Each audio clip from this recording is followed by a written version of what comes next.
Bonjour à tous. Je suis en train de me demander si j'ai mis ma carte mémoire dans le truc, mais je crois que oui. J'espère que vous allez tous bien. On se retrouve aujourd'hui pour une nouvelle vidéo dans mon suite favori. Faut que je vous montre le dos si vous ne me suivez pas sur Instagram. Je sais pas si vous voyez là. Enfin bref. Je suis trop fière de moi. Nouvelle vidéo astuce. Aujourd'hui, si vous avez vu le titre avant de vous précipiter sur la vidéo, vous savez de quoi il s'agit. Nous allons discuter de comment minimiser ou éviter que les produits filent à l'intérieur de vos rides ou de vos ridules. Alors, il y a quand même un petit disclaimer que je veux faire avant de commencer. C'est que le maquillage, ce n'est pas Photoshop. Ce sont des produits crème que vous allez mettre sur une peau qui bouge, qui vit. Forcément, les produits crème vont bouger et filer toujours un petit peu à l'intérieur de vos ridules. C'est pas quelque chose que vous pouvez éviter à 100%. Il faut bien avoir conscience de ça. Après, vous faire la différence entre quelque chose qui file énormément et quelque chose qui ne file pas. Même quand je dis qu'un produit ne file pas, il peut toujours potentiellement filer un petit peu. Il y a des astuces, des choses pour éviter au maximum que ça le fasse. J'espère, enfin c'est pas très... Je sais pas trop si ce disclaimer est très clair, mais ne soyez pas trop dur avec vos produits. Voilà, ce sont des produits, c'est du maquillage, c'est pas Photoshop, ça ne fait pas des miracles non plus, ça va toujours potentiellement filer un petit peu, voilà, c'est pas grave, on peut se démaquiller, mais le principal c'est d'éviter surtout les grosses catastrophes. L'astuce numéro 1 est toute simple, c'est pour ça que je commence un peu visage nu, c'est que la plupart du temps, quand le maquillage file, vous mettez soit trop de soin, alors que vous allez vous maquiller après, ou pas assez. Alors je sais que c'est un peu difficile parce qu'il faut quand même avoir le juste milieu en termes de soins, la compatibilité avec les produits que vous allez mettre derrière, mais mine de rien c'est quand même très important parce que si vous mettez quelque chose d'extrêmement nourrissant par exemple alors que vous avez la peau grasse et que votre fond de teint n'est pas forcément adapté à votre type de peau, ou qui n'arrive pas à accrocher suffisamment, en fait vous allez voir une espèce de patinoire et vous allez essayer de mettre du fond de teint par-dessus et ça marchera pas. Il glissera encore plus dans vos ridules. Faites attention à la compatibilité entre les produits surtout, et surtout laissez le temps à vos soins de faire leur travail et de pénétrer à l'intérieur de la peau, un minimum, parce que ça va pas non plus pénétrer... C'est des soins, hein, sinon ce serait un médicament. Mais j'entends par là que ne mettez pas vos soins directement et directement votre maquillage après. Voilà, je vais y arriver. Il faut un peu de temps pour que les soins fassent leur effet, pour que la peau ait le temps d'en absorber un petit peu et éviter que ce soit une patinoire pour les produits que vous allez mettre par-dessus. Et si jamais vous n'êtes pas sûr ou que vous n'avez pas le temps, alors vous pouvez mettre vos soins, vous brosser les dents, mettre vos lentilles de contact, etc. On parle de 5-10 minutes, hein, pas forcément d'une demi-heure. Moi là je vais pas le faire parce que ça fait une demi-heure que j'ai fait mes soins. Si vous êtes pressé, que vous n'êtes pas sûr, que vous aimez bien mettre, parce que vous êtes très déshydraté par exemple, vos produits en grosses couches, ou que vous n'êtes pas sûr et que vous aimez bien mettre en grosses couches parce que vous avez la peau très sèche, vous prenez un mouchoir en fait, que vous pliez en deux. Le mouchoir reste le truc le plus efficace pour tout ce qui est absorber l'excédent. Donc voilà, c'est ce que vous allez faire, c'est tout simplement absorber l'excédent de produit avant de mettre votre base ou votre fond de teint. Et vous pressez votre visage avec, ça va, vous allez être sûr du coup que votre visage est hydraté, nourri, mais qui n'est pas une patinoire pour le reste. Alors c'est quelque chose que je vais répéter même dans l'étape d'après, mais mon deuxième conseil concerne en fait les primers. On n'a pas forcément besoin de mettre des primers partout, les bases ne sont pas forcément nécessaires. Je suis make-up artiste, je maquille énormément de gens et je ne mets pas forcément de primer sur tout le monde. Souvent une bonne base de soins est suffisante. Après il faut faire la différence, c'est un lien un peu avec la première partie, mais il y a une différence à faire entre faire des soins quotidien pour tous les jours et faire des soins spécifiquement pour le maquillage que vous allez à faire après. C'est pas pareil. Pas forcément les mêmes produits non plus. Les primers c'est très bien si ils sont ciblés vraiment avec le besoin de ce que vous allez faire après. Donc là, pour éviter que les produits ne filent à l'intérieur de vos ridules, donc on va s'intéresser spécifiquement à ce genre de problème, nous allons tout simplement utiliser pour le dessous des yeux des bases. Alors moi j'aime bien celle-ci, c'est la Hydro Grip Eye Primer. Faites attention parce qu'elle est hydratante pour le coup. Si vous avez la paupière, le dessous des yeux, etc., où la paupière est quand même assez grasse, méfiez-vous. Ça peut faire beaucoup après avec l'anti-cerne s'il est très hydratant, mais voilà. On en met un peu. Donc sous le dessous des yeux.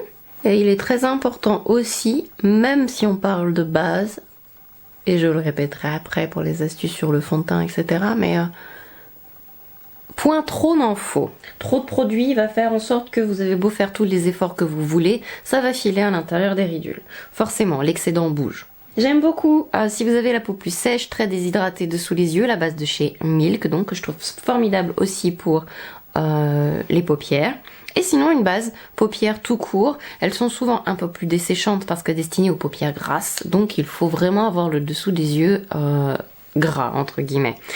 Sinon utilisez, alors ça c'est la colorée parce que je ne l'ai plus, mais j'aime bien la... si vous êtes déshydraté seulement et pas avec la paupière sèche, la Smudge Proof Eyeshadow Base incolore de chez NARS ou la Veil de chez Hourglass qui reste la meilleure pour moi. Vous avez aussi la Primer Potion d'Urban Decay qui est très très bien. Juste faites attention parce que ça peut potentiellement dessécher un petit peu. Ce que vous pouvez faire aussi éventuellement, c'est poudrer très légèrement la base avant de mettre l'anti-cerne dessus. Et en plus, si vous avez la peau sèche et que votre anti-cerne sèche tout seul, donc n'a pas besoin de tout poudrer après, vous gagnerez du temps. Parce que du coup, vous n'aurez pas besoin de poudrer. Et ensuite, pour le visage, plusieurs bases que j'aime beaucoup. Il faut en fait remplir, on va dire, les ridules, comme on remplit les pores, etc. pour éviter que des produits viennent dedans. Alors, il y a 3 produits que j'aime beaucoup. Vous avez d'abord le Smooth and Blur de Smashbox, qui est un produit que je vous recommande depuis des années maintenant, je pense. Il est avec une texture un peu siliconée, mais la texture est légère et non grasse. Il y a de la vitamine A, de la vitamine E, enfin il y a plein de trucs à l'intérieur. Ça reste un de mes favoris en fait. Prépare très bien la peau au maquillage, vous pouvez même le mettre sur tout le visage. On a un effet vraiment lissant et là encore, particulièrement sur les ridules, vous allez avoir moins de produits qui potentiellement vont filer par-dessus parce que vous aurez déjà ça à l'intérieur en fait qui va bloquer. Ensuite, un autre favori aussi, c'est le Benefit Lit Primer. Il est plus léger que son copain de base. Là aussi, on est sur des bases silicone, donc faites attention d'utiliser des fonds de teint qui contiennent du silicone aussi si vous utilisez ce genre de base. Même si silicone peut être utilisé aussi avec des fonds de teint qui contiennent de l'eau. Très agréable, il est très léger, je préfère celui-ci à son copain, donc je disais. Là, pour le Smashbox, on est sur un gel. La texture est un peu plus épaisse que le Benefit, mais c'est pas mal. Oh, j'ai la main lisse. Et vous avez celui-ci aussi. Après, je vous conseillerais quand même les 2 autres, mais un plus petit budget, la pâte liquide anti-pores de ELF, qui comble aussi plutôt bien, assez léger par rapport aux autres. Il est moins costaud, on va dire, mais il fonctionne très très bien aussi.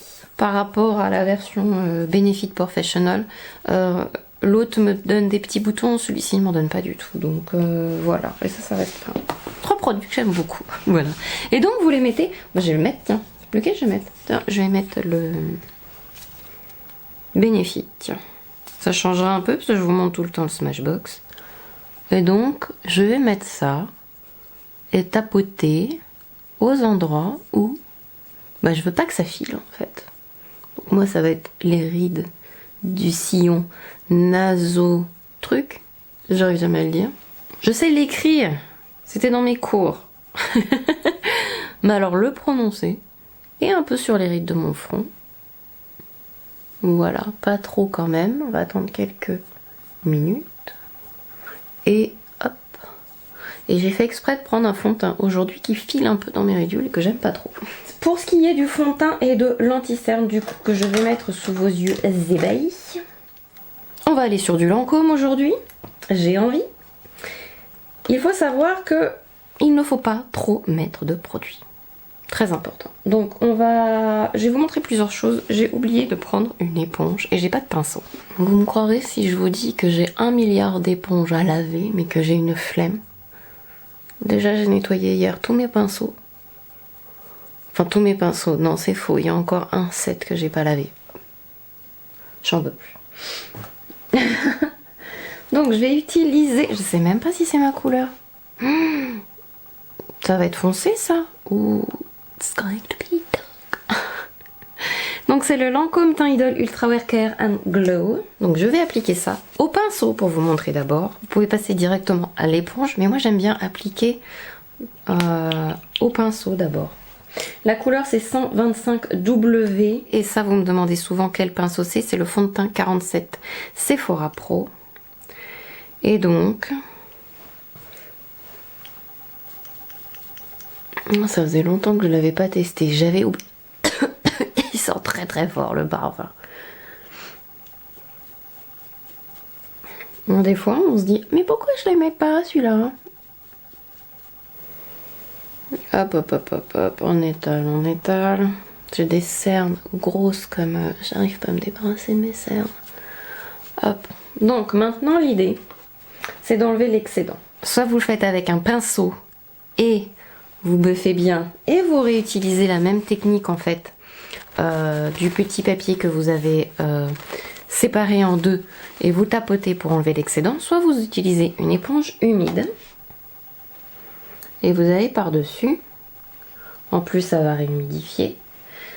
Si vous avez la peau un peu déshydratée et sèche, vous pouvez même par-dessus ça mettre un peu du spray de chez Milk que j'adore, le Hydro Grip Setting Spray. Et même chose pour l'anti-cerne. Je vais prendre une couleur un peu claire peut-être. Celui-là c'est le 006 si je ne m'abuse. Oui c'est ça, 0,95. C'est la couleur américaine. Et 0,06. L'idée en fait c'est de faire des fines couches de tout. Un peu là. Alors vous avez une autre astuce aussi que je vais vous montrer juste après, j'ai oublié de les prendre. Vous allez peut-être pas vous en rendre compte, mais habituellement, chez moi, j'ai énormément de produits qui filent avant de poudrer. Malgré le fait que j'ai le dessous des yeux déshydraté ou pas, voilà, il y a du produit crème, forcément ça file. Et là, vous en avez déjà très très peu alors que j'ai pas poudré. Ce qui est inhabituel chez moi. Normalement ça file beaucoup plus que ça. Mais comme on a mis en fait la base, eh bien ça limite la quantité qui file. Ensuite, pour éventuellement enlever l'excédent, peu importe si vous avez fait toutes les étapes d'avant, si vous en êtes qu'à celle-ci, avant de poudrer donc, on enlève l'excédent, mais là de manière plus ciblée. J'achète sur ce genre de petites choses. C'est comme un espèce de petit embout mousse cotonneux au bout très très fin. Et je vais le passer allez, ici, très délicatement, aux endroits qui ont éventuellement filé si vous voulez poudrer juste après. Et voilà! Ensuite, ça dépend de votre type de peau, vous pouvez poudrer. Ou vous pouvez juste mettre du spray tout simplement. Si vous avez la peau plus sèche, je vous conseillerais de mettre du spray selon en plus le fini de ce que vous avez mis par dessus, déjà toutes les étapes qu'on vient de faire ensemble. Voilà, ça dépend. Et vous pouvez poudrer, vous pouvez mettre du spray, vous pouvez mettre du spray et poudrer au choix. J'espère en tout cas que ces petites astuces vous ont plu. Mais la poudre toute seule, en tout cas, ne peut pas à elle seule prévenir ce qui a filé. Surtout en plus si vous poudrez sans avoir vérifié qu'il n'y a pas d'excédent qui a déjà filé à l'intérieur des plis. Vous fixez juste le produit qui a filé dans les plis en fait. Mais voilà, la poudre n'est pas l'unique solution au problème. J'espère que ces astuces vous ont plu. La vidéo est maintenant terminée. Je vous fais plein de gros bisous et je vous dis à très bientôt pour une prochaine vidéo. Bye bye.